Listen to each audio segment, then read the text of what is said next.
일본 온천 및 목욕탕들이 속속 리모델링을 진행하고 있다 합니다. 상황이 심각해졌지만 어쩔 수 없이 진행 중이라는데요.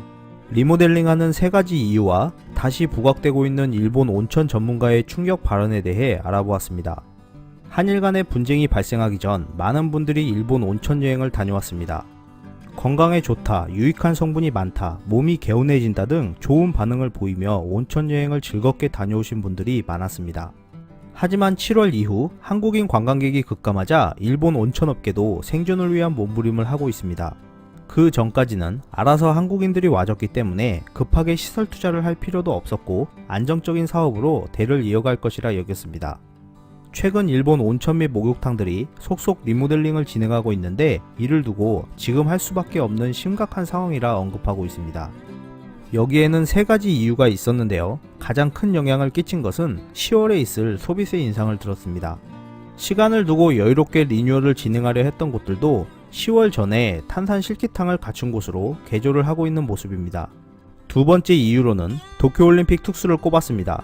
한국인들이 오지 않는 상황에서 올림픽이 끝나면 경기가 어떻게 될지 모르기 때문에 먼저 해두지 않으면 폐업할 수도 있다는 위기감에 특수 전에 시설 투자를 진행하고 있다 합니다.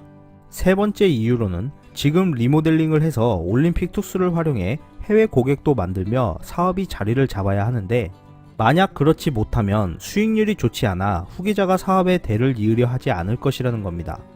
일본 온천 및 목욕탕들이 속속 버블탕과 탄산 실키탕을 도입하여 개조하는 이유는 시설 낙후도 있지만 좀 더 온천처럼 보이려 하는 이유도 있어 보입니다.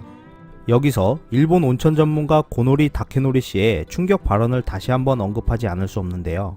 그는 온천의 나라로 알려진 일본이지만 전국 13,800여 개의 온천 중 제대로 된 온천은 1%에 불과하다고 전했습니다. 또한 연간 1억 3천만 명이 진짜 온천으로 착각하고 일본을 찾아와 비싼 돈을 지불하며 속고 있는 것을 보고 참을 수 없었다라 했습니다. 2003년 SBS 뉴스에 따르면 일본 온천 70%가 가짜이고 끓인 물을 사용하며 그 물에서 레지오넬라균이 발견되었다고 보도했습니다. 대부분의 온천이 물을 자주 바꿔주지 않아 수질과 위생 상태가 매우 심각해 레지오넬라균이 사회 문제화되었던 적이 있었는데요. 고모리 씨도 일본 대부분의 온천에 있는 여과장치가 사람의 피지와 땀을 제거하지 못해 이러한 것들이 듬뿍 있는 온천이 있었다 했고 이러한 피지와 땀에 의해 레지오넬라균이 대량 발생하기 때문에 대량의 염소를 첨가하고 있는 온천이 대부분이라고 전했습니다. 이러한 이유는 일본 후생노동성 법령 하에 온천의 환수는 일주일에 한 번 이상이면 오케이라는 법이 있어서라고 합니다. 또한 온천물 가수량을 규제하는 법률도 없기 때문에 순도가 1%만 돼도 온천이라고 하는 곳들이 많다고 합니다. 일본 온천 및 목욕탕들이 10월 전에 좀 더 온천처럼 보이도록 리모델링을 진행하고 있기 때문에 도쿄올림픽 기간에 방문할 관광객들이 가짜 온천에 더 많은 돈을 쓸 것으로 예상되고 있습니다. 이상 피커TV였습니다. 감사합니다.